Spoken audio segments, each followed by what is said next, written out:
So we're joined all the way from Oakland, California, by my friend, the amazing LaShonda King, the amazing life, the amazing career. This is for our Falcon time for our senior class here at Velma Jackson High School. Now, I've got a room full with me here now of our ninth and 10th graders because of our adjusted schedule. So we still have an audience for you today. We appreciate you adjusting for us. And we're also recording this for all of our friends in Madison County Schools, Madison Central, Ridgeland High School, Germantown High School, the Academic Option Center, and our YouTube channel. So thank you for adjusting for us and getting up early out there on the West Coast. Yes, always for you and always for the babies.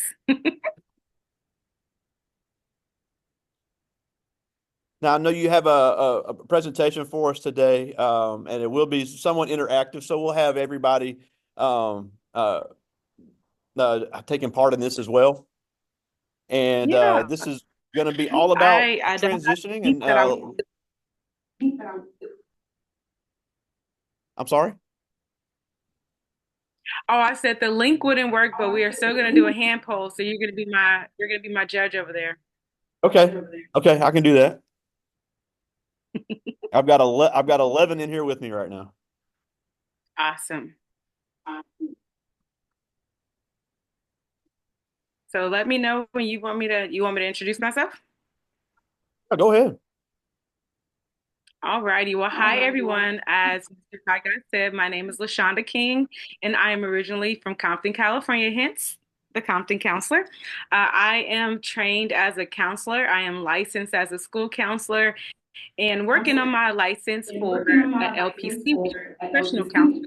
I do a whole bunch of different stuff, and I love that about myself. And so I love to just empower young people, older people, people in various communities that I'm part of, and just help people to be great and happy and help them to thrive. So today, Mr. Podcast originally thought that we were going to be speaking to seniors, but I think this is definitely still helpful for underclassmen and anybody who is listening.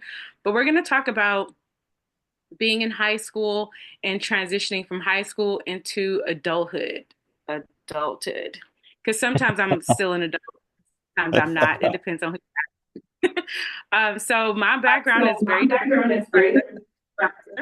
I used to be a teacher, so I was a math teacher and a college teacher. I'm a licensed cosmetologist and makeup artist. I am an entrepreneur in multiple ways, and I am an ed tech founder. So when I say ed tech, that means when you blend education and technology. What I'm working on now is an online platform called Unapologetically Blurty. And Blurty stands for the Black Learning, Education, Research, Development, and Entrepreneurship Epicenter. So it's one place you can visit that tells you about all the 107 HBCUs, comprehensive college and career information, and pictures and videos of people in different career fields all in one place. I'm working on that, and you can sign up on the website and find out more information when I get ready to launch it. So I have lived in 12 states, y'all. So I don't believe in being limited in life. I just like to be free and kind of do what I do. So I've lived everywhere from, of course, Compton, so that's California, to Chicago, New York. Uh, I've done training in Arizona. I used to live in Hawaii, New York, Michigan, all over the place. And so every now and again it's like, okay, it's time for me to think about moving. And so I want to do a poll, and this is where you all are going to help me to I want to see what you pick, because this is going to help us segue into our next conversation about transitioning from high school. So I am thinking about moving to my 13th state, which is really true. And let's say I only have $100 to spend on one license application. So I've lived in 12 other states. So I'm licensed as a cosmetologist in multiple states. I'm licensed as a counselor in multiple states. And you can only hold one active driver's license, but I've had several driver's licenses in different states. Okay. So if I only have $100, which license am I going to apply for first? So fingers and letters. So one will be for driver's license, two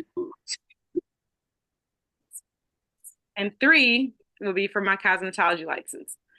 Okay. So I'm gonna give you all like 15 seconds to vote. And Mr. Pygot's All right. gonna So what tell we me what got? the results are. All right. So what we got? So one for license, two for counseling license, and three All right, for give me some votes. cosmetology. Give me some votes. All right. We got all either A or B across the room. We got A or A B or across B? the room. Yep. Everybody. It's about half and half. A and B. Okay, so pick one person who picked A and give them 5 seconds to tell me why they picked driver's license. All right. Why you say driver's license? Yeah. Why you say driver's license?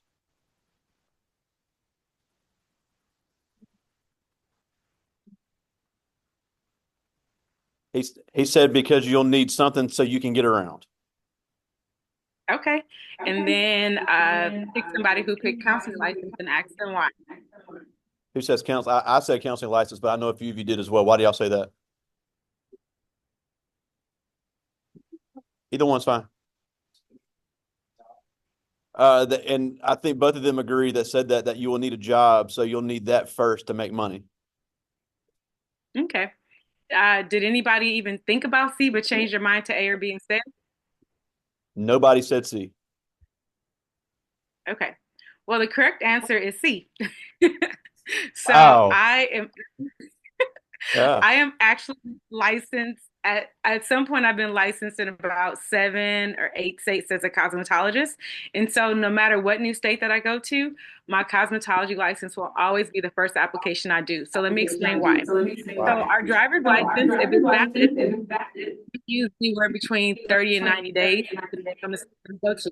So I can use my valid California license in another state and be fine with driving. So I don't need that immediately. My counseling license, although that is one of my trades and vocations, it is not the easiest. You have to have insurance, you have to have money, you have to go through an agency. And also when you apply for a license, sometimes you have to take extra classes, extra exams. That with my cosmetology license, I can apply for that in advance and I can start working in cosmetology the same day I get somewhere if I have my license. Wow. So when I moved, my ex-husband's in the army around a lot. When we moved to the border of Tennessee and Kentucky, my cosmetology license got me a job in the first week. I was a nail technician at a high-end spa. I did manicures and pedicures and made one day like, $500 a day. So the first day I move to any place, my cosmetology license gets applied for first. Whether it's Wow. queens, king, first lady of the country, the president, anybody on the street to your mom and them, everyone wants their hair to be nice and everyone wants that fade to be tight. So my cosmetology license is actually my most valuable thing. I've gone to Spelman.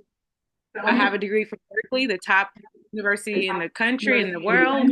I have a counseling degree, I have two master's degrees, and my cosmetology license is my most valuable piece of paper. I just need Wow. people to understand that trades and vocational careers are very, very important, especially as it pertains to always having a way to make a living.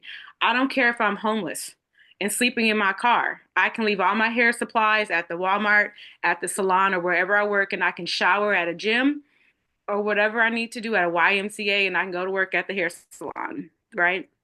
So I want you all to know that trades and vocations like healthy IT, cosmetology, barbering, plumbing, HVAC, all of those things are valuable. And if you're in ninth and 10th grade, you can look into those vocational training classes now. Technically, I could have been a licensed cosmetologist at 16 or 17 with the program we had at our high school, but I didn't, right? Because I was focused on college only. But the reality of the matter is, I'm a living proof that you can have degrees and vocational certificates and licenses at the same time, and they both hold their weight. Say I build up my cosmetology clientele and I have this money, then I can turn around and use that to open up a practice or to take the extra classes that I need for my counseling license, to pay for my driver's license, to pay for a down payment on a house or a deposit on an apartment. But having a trade or vocational skill and license is something that really, really is important to consider in addition to school education as well. Yeah, So and that's that's that's something my they little can do. That's something they can do in high and that's school. what We have the program here where they can I, get IT, engineering, they need multimedia, all of carpentry, it. automotive Pick one. certifications before they graduate. I love Absolutely. And we had that program at our high school as well. But what I learned now, or when I became an adult, is that people who they thought were college bound, they actually discouraged us from taking those classes because they made it seem like only the people who couldn't go to college needed those courses. And I never believed that, but they made it really difficult for us to even try. So don't let anybody tell you no. If you can do a vocational trade, and you want to go to college, you can definitely do that. I started doing hair at 17 and a half, even though I didn't have a license. And it is what paid my rent in college. It is what paid for food. I helped my family with like mortgage and like basketball shoes for my sister. I paid for trips for myself. And I was an independent college student because I did everyone's hair. So cosmetology and hair has always helped me to achieve my professional goals, my financial goals, as well as my academic goals. So, yeah, just a fun thing to think about. Yeah, and for our So, seniors that are the seniors that'll see this, they can go into certification programs after they graduate high school that are some of them, most of them are less than a year. So within 9 or 10 months with that community college trade training, they can move into very lucrative trade jobs immediately upon completion. yeah, I know it's a very unpopular opinion with parents and some counselors, but sometimes students aren't always mentally ready to make the immediate transition into college. They don't know what they want to do. They don't know what they want to like, and then they start wasting money building up debt. And that's how you have generational poverty and generational debt continue to uh, go into a community, into a family. So sometimes it is best to take a gap year, but in that gap year, go to trade school. A lot of people don't know that apprenticeships pay you to learn the trade at the same time. So here in California, for electrician apprentices, they make anywhere between $25 to $30 an hour to learn how to be an electrician. And once they finish their multi-year electrician apprenticeship and they become a master electrician, they start off at about 35 an hour, which is well over 150,000 a year. So there are so many different trades, carpentry, um, yeah, they just don't underestimate trades, especially if you have access to some sort of training while you're in high school. Um, but yeah, so with that being said, like I do want to talk a little bit about, how to learn about your interests or things that are, after high school. So I was talking about the thinking about what's next. So there's a valuable resource that the Department of Labor uses or created called ONET, which is an occupational network. And on ONET, Yep. and it'll give you all these details and all the related careers. And I know you all use that tool at the school already, but they have, I don't want you to think of it as a test, but an assessment. They have different assessments that help you to know if you're interested in working with your hands, if you're interested in like answering questions or problems, if you're interested in working with people. And once you get your 3-digit code or your 3-letter code, I should say, that tells you what you're interested in, you can plug that in and it'll give you a host of careers that work with those 3 letters. And I really, really love that. Um, that's something that I suggest people start doing really in like middle and early high school. So you got your ninth and 10th graders there. It's definitely something that seniors should do. It's something actually I'm a coach. So it's something that I do with adults that are looking to transition. So say I'm working with someone now who's 20 years and she's ready to do something different, So we could have her interests so that we can see what kind of other things she might be interested in besides education. Yeah, so that's something important. I know that you and I talk about historically Black colleges and how some students are interested in them and some students are not interested in them. If you can't tell by I am very supportive of Black folks in the African diaspora, and that includes the historically Black colleges and universities that exist in this country. A lot of times, when I'm from an area Black and brown, right? So sometimes people who are from an area that has a lot of one group, people will say things like, "Well, I've already I don't want to go to a college that has the same group of people, but I need you to understand that Black people, women, queer people, men, no one is a monolith. And what that means is no two people Absolutely. are the same. What the place I learned about diversity a lot more deeply was when I went to Spelman, which is a historically Black women's college. So I'm basically surrounded by mostly all Black women. And so one would think that that lacks diversity. But when you only think of diversity as like race, gender, and religion, that's very limited, right? Because diversity goes into interest, what you value, what languages you speak, what kind of music you're into, what you're good. Like you could be a Black girl, but you could be an anime girl of Japanese culture. You could be a Black girl, but you are a dancer and into, hip hop and Afro funk and samba. You could be a Black girl, but you are fluent in French and Spanish, and those are your first languages, not even English. So we are a very diverse group of people. So when you go to historically Black colleges, you'll meet people from all over the country, all over the world, who present a new lens on what diversity means. Um, I've also I get really sad slash mad when people make our institutions seem like they're inferior. HBCUs were started when other populations did not want us to go to school with them. And therefore, as a result, our schools were formed and we nurtured and built our own doctors, attorneys, carpenters, engineers, all the trades. So when you see a school that says A&T behind it, that's agriculture and technology. They taught farming. So the Black community, and even though we're made to compare schools, let's say, and the reality is HBCUs produce the most percentage of doctors, attorneys, engineers, nurses, and actually HBCUs produce the most percentage of officers in the U.S. military from ROTC programs at HBCU campuses. So if you Yep. think that there's 107 HBCUs and there's thousands of colleges, but HBCUs 107 produce 60% of all Black doctors at some point in their career. If 107 schools produce 60 or more percent, that should tell you something about those institutions. So what I like to explain to people is I'm proudly from where I'm from, right? But growing up in Compton, sometimes it's like growing up where, your high school is at. And Tupac has like a poem, it's called The Rose That Grew from the Concrete. I am clearly a rose that grew from a concrete. We have 4,000 students at my high school, one college and career counselor for 4,000 kids. So I had to kind of figure it out myself. My parents didn't go to college. My aunts and uncles didn't go to college. I'm what you call like super first gen. I had to figure out so much on my own.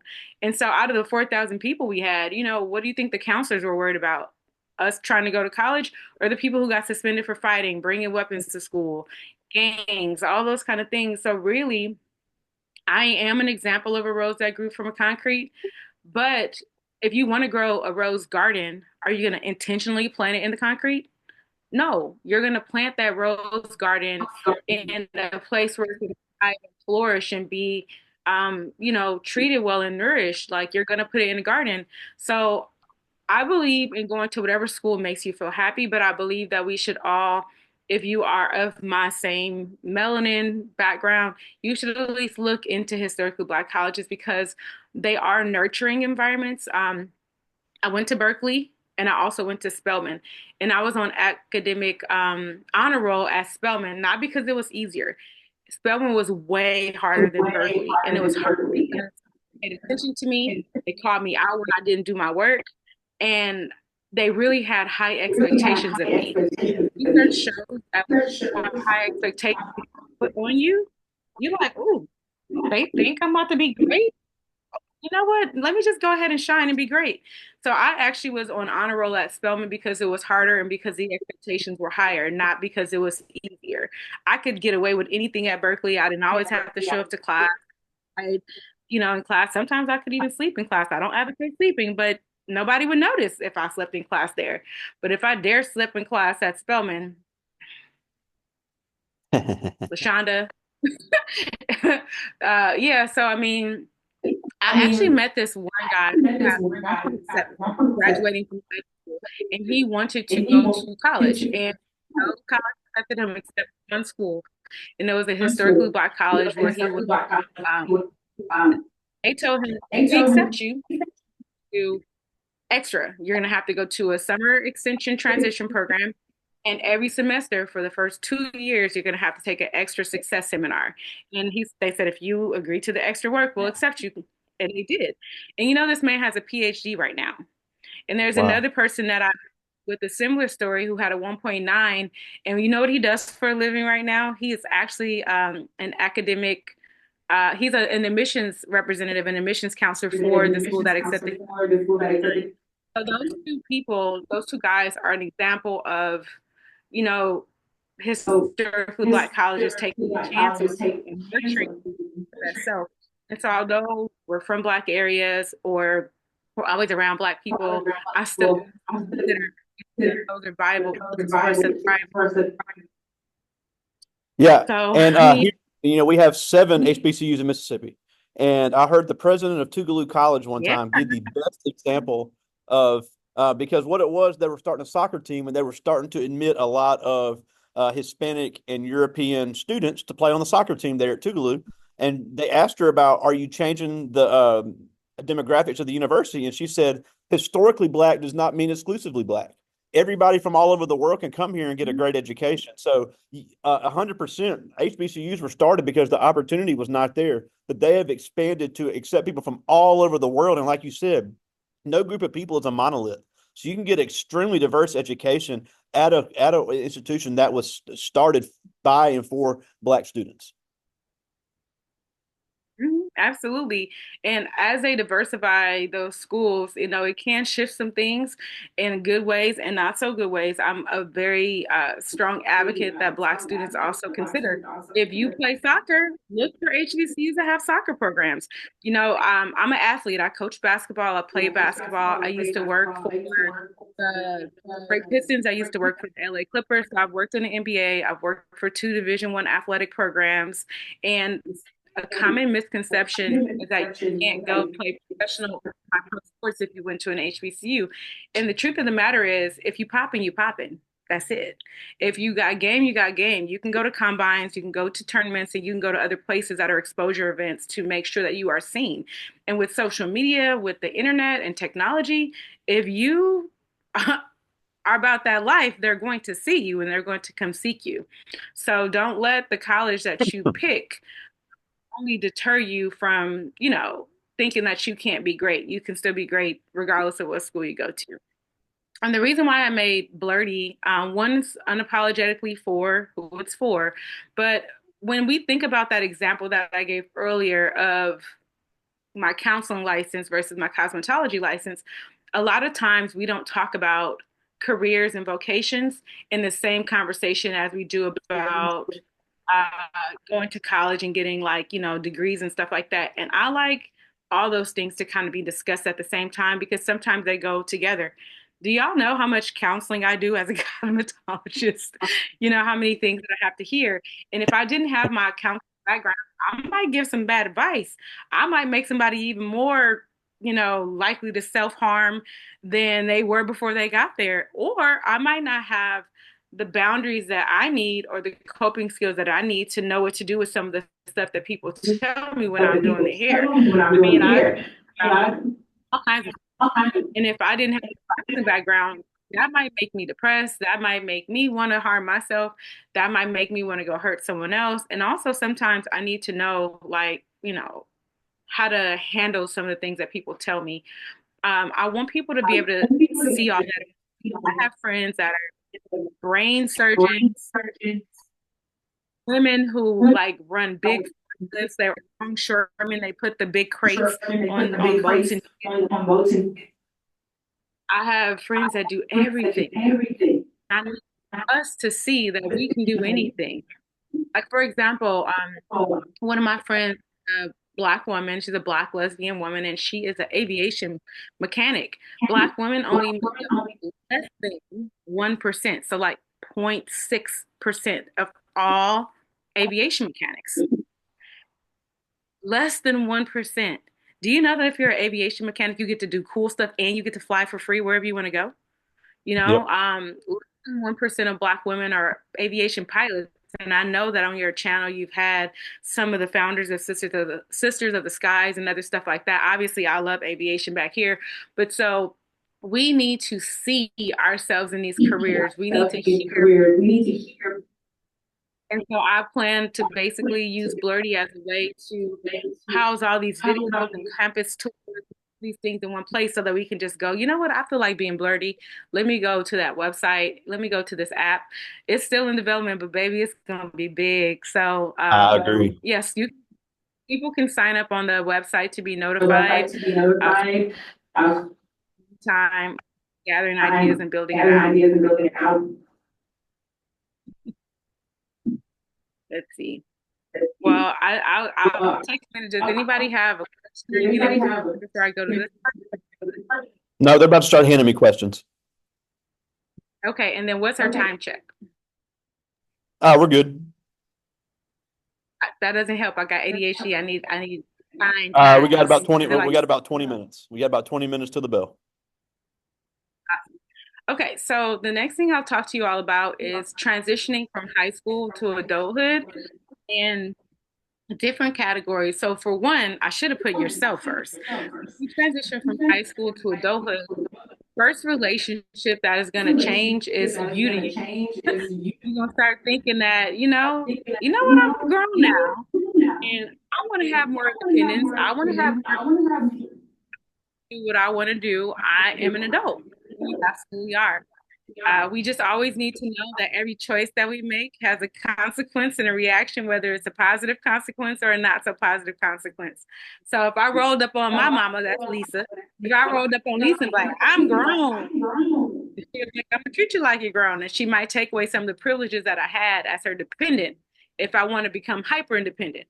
So I guess I say that. So on one side of the coin, we have uber dependent. And on the other side, we have like hyper independent, like everything is, I'm doing everything by myself. In the middle of that, we have what I call interdependent, where we like work with each other. So as you transition from, kid to teenager to adult, you should become more interdependent as you get older. Like when you're a baby, you couldn't hold your bottle, you couldn't feed yourself, you couldn't change your own diaper, you couldn't potty train yourself. You had to be dependent. And as you become an adult, that dependence is going to lessen, but I don't want you to automatically run and jump to hyper independent because you might burn some of the relationships or harm some of the relationships that will be helpful as you transition. So, navigating parent changes, people are still going to see you as kids sometimes, and they're going to try and treat you as such, but you have to just kind of navigate as much grace and respect as you can. Some people's families, the transition is good. They let you make your own choices, and some people they don't. Some people leave home with a plan. Don't burn the bridges. I want you to understand there's also colleges and other programs that will let you away and have housing and job training and pay at the same time, like Job Corps or different programs like that. So if you really want to get away from exactly what you want to do in school, look into Job Corps, or something that will provide you with housing and vocational training at the same time. There's just so many options out there. In terms of your friends, the only thing constant in life is change. Some people will stay in your life, some people won't stay in your life. Whoever's your bestie now, they may stay your bestie, and sometimes they may not. You're going to grow, you're going to mature, they're going to grow, they're going to mature or not. But sometimes people grow closer together as they age, and sometimes you just grow apart. You are doing something different. You don't want to like talk about people behind their backs anymore. You don't want to like be turned up or hang out all night anymore. You don't want to do whatever else you do anymore. You want to do something different. You want to try a different hobby. Oh, you gonna do that hobby? Yeah, I want to do that hobby. So sometimes you keep the same Sometimes friends, you keep the same sometimes friends, you make new sometimes friends, you but make don't new be like, right, friends. that's to new. That's to do. I'm team new I'm friends teaching all the friends time. all the time. Booze and bays.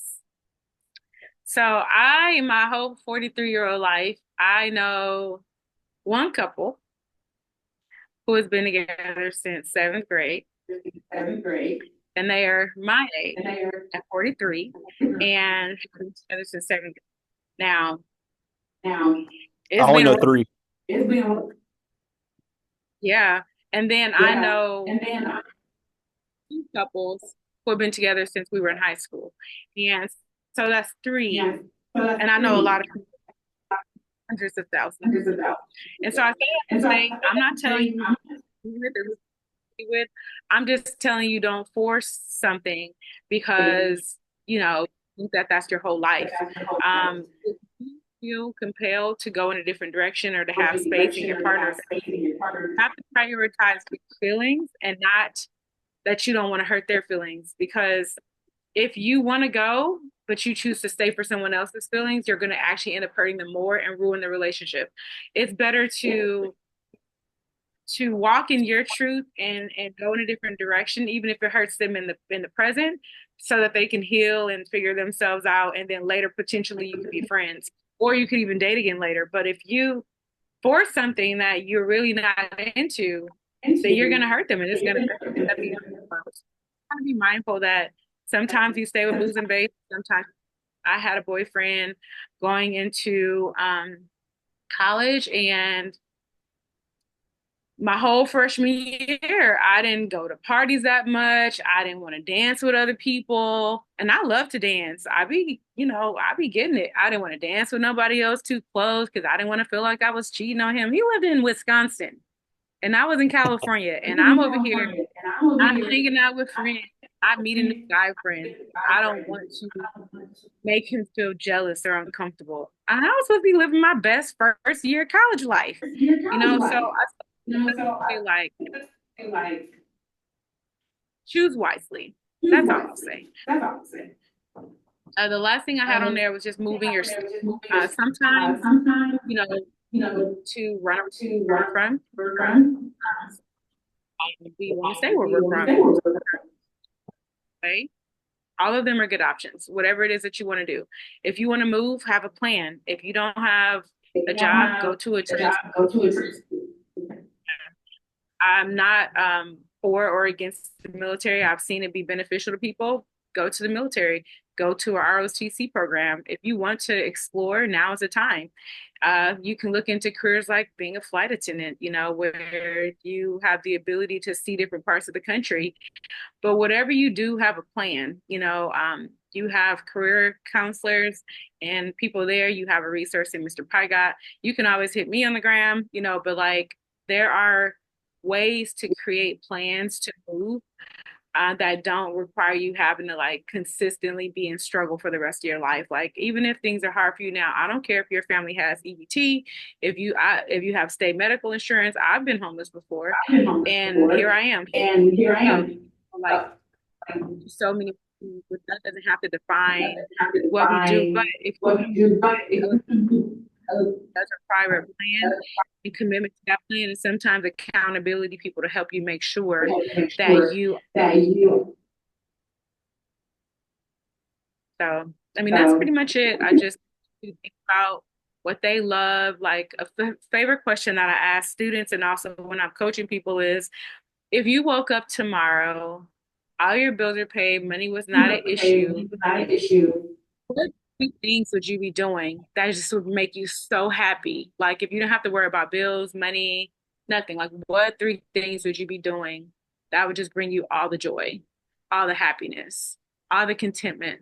And we start career planning from there. So um, we're often taught that we have to do things that we don't want to do to survive. And I am a living example of nope. Some people choose to stay in one career their whole life, and that's their personality. And hey, that's cool.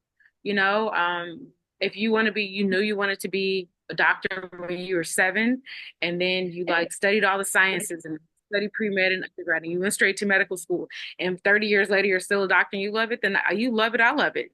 But you can start medical school and realize, you know what, I don't like this. My mama liked this. My auntie wanted me to be a doctor. Do something different. I have a friend who actually is from Detroit, where there's a lot of engineering programs.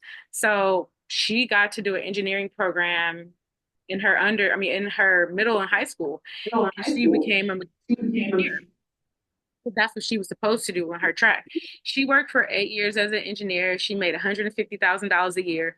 But her lifelong dream, deep down where she didn't tell anybody, was always to be a doctor. And so she made a hard choice to leave her $150,000 a year career as an engineer to go back to school and become a doctor. And of course, that's hard. You're a professional, you're making You're money, a professional, you make money. but she did it. And so at She this did it. And point, so at she's this been point, for 4 years. She's award winning. She's gotten extra training in like the NICU, which is like which the is like, neonatal care for like babies that are premature, and she absolutely loves it. She said being an she engineer said was being, cool, but it was never where her heart was. And so after being a professional, going to school, she had a master's degree in engineering. So after all that, she still went back to school to pursue her dream of being a doctor, and she loves it. So yeah, do That's your all. thing. Yeah. And you say you don't have any more slides? Mm-mm.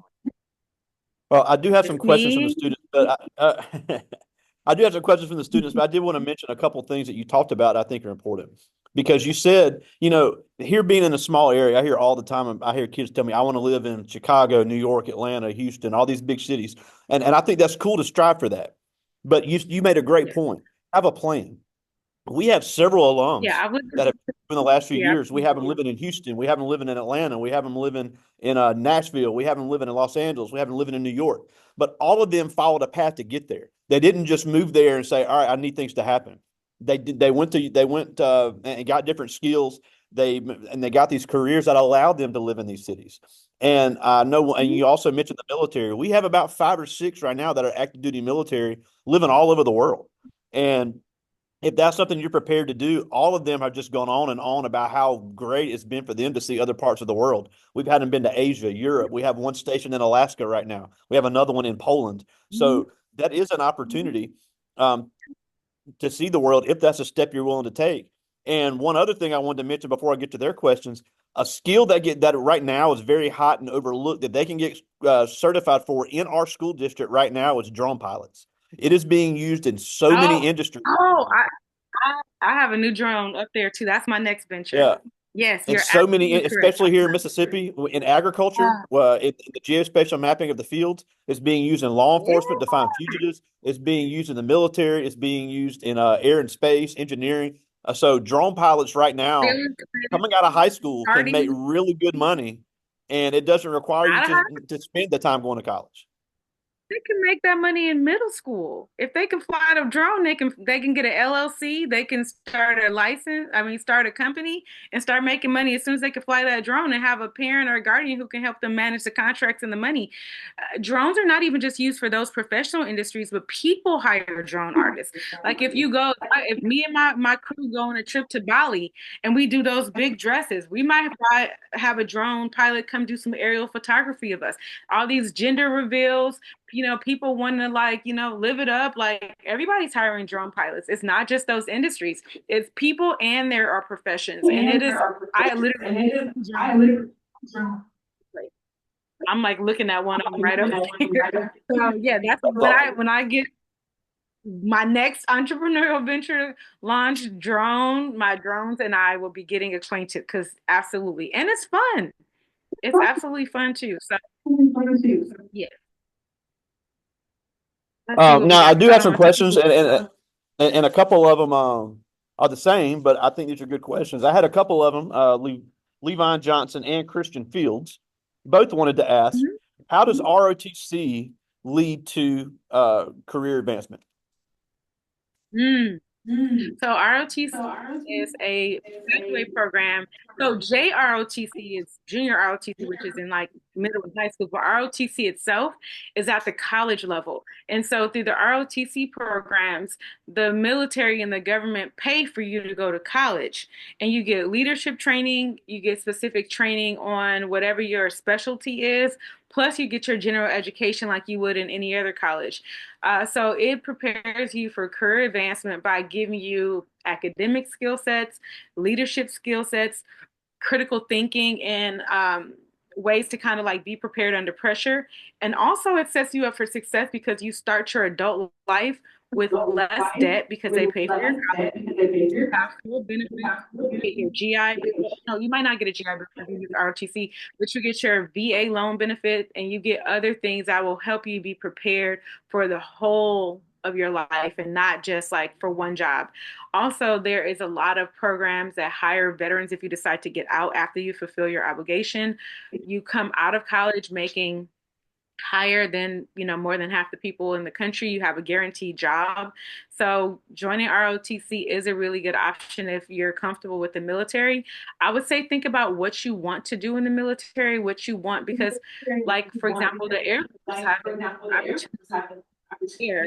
They have all the big airplanes and mechanic, or you could be in supply. If you like land objects, you might want to look at, you're comfortable with being on an aircraft carrier, like look into the Navy and the Marines. So do your research even if you're thinking about the military. Mental math and quick math, like just regular algebra, times table, you're just here and all the items that you Yeah, well, we have two alums that are actually active duty Air Force right now, and both of them love it. But Jackson State here, right down the road, HBCU has Air Force and Army ROTC that gives you immediate officer yeah. placement upon graduation, and you go in as an E4 on your pay grade, and then No, no, you get your regular degree. if you do, if you go in with a college degree, you're an enlisted. Then you go in as an E4, which is enlisted.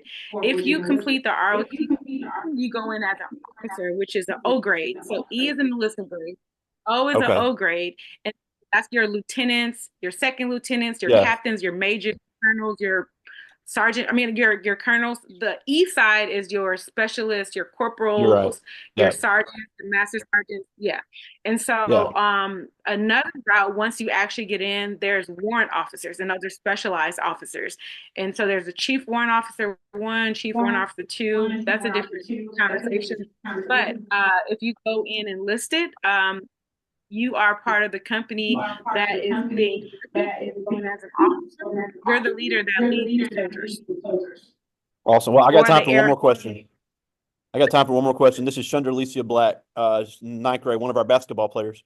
And she asked, what was your Hey, biggest girl. inspiration? What was your biggest inspiration to get into counseling?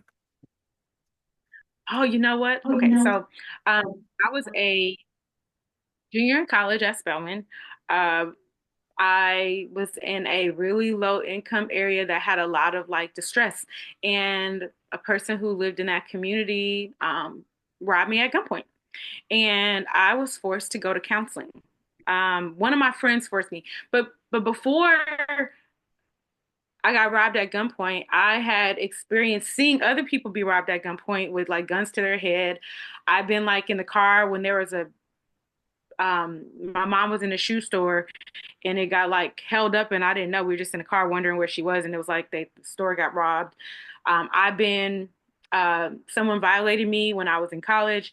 My grandfather died. Like all this kind of stuff happened and I never went to counseling because I just thought I should tough it out and I'll just figure it out. And I never pray or whatever. I never went to prayer.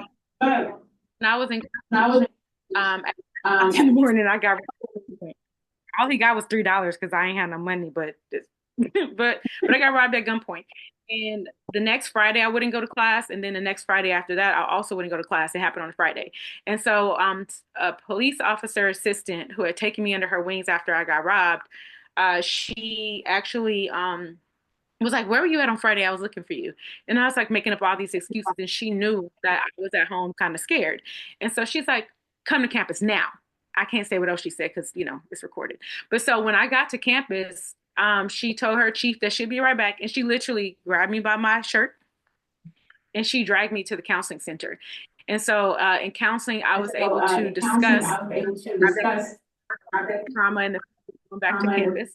back to campus. And after that, I was able to talk about people teasing me growing up about being weird and about, rejection from family members or friends or people that I wanted to date or liked. I got to talk about my sexual assault. I got to talk about being, witnessing other people get robbed. And so the freedom and the lightness and oh man, just the joy and like the ability to thrive that I felt after and during counseling, it just empowered me so much that I wanted to learn how to give that magic to other people. I always say we I should always thrive, say we never should like, no, yeah, we survive, but I want us to thrive. thrive. I want to thrive. So So the best day of my the life best was day of the my day that I got rocked day that I got right because it because it counseling. It really forced me into forced a me into career I career love I and love all ways to make sure that all people I come across, if they want, can be their best and highest self. So, yeah, being robbed at gunpoint helped me to decide to be a counselor, and I love it here. That's awesome. Well, we're almost out of time, and as always, it is just so amazing every time you join us. It's hard to believe that we crossed each other's paths 18 years ago, and here we are today, still able to have these amazing sessions. Wow, our Um, relationship has and you officially didn't mention that grown. you lived in Tennessee, because that's where we met in Clarksville in 2007. And it's just such a joy to have all the knowledge you bestow on us every time you're with us. But before we go, first of all, give us again your social media handles for anybody that wants to follow and see your app updates. Yeah, so for just me, I'm the Compton counselor at everything. So IG, TikTok, YouTube, I have YouTube videos. YouTube. I have YouTube And then videos. Blurdy, it's long. So it's So it's unapologetically LBRD. And so right now I am on Insta. You can go to the website and enter your email address. And I have a YouTube channel for it. You just have to search Unapologetically Blurdy. But as always, I'm always happy to join you. If I could talk to y'all every If I week, could I talk to would, y'all but I know every week, I would, but I your classes. But so I but appreciate I your attention, appreciate your attention internet, or just find me. If you or Google the just find Compton me. Counselor, If you Google the county council, Yeah. Now, one last thing before we go. Our seniors are going to see this, and a lot of other seniors will see this, and I just get so frustrated.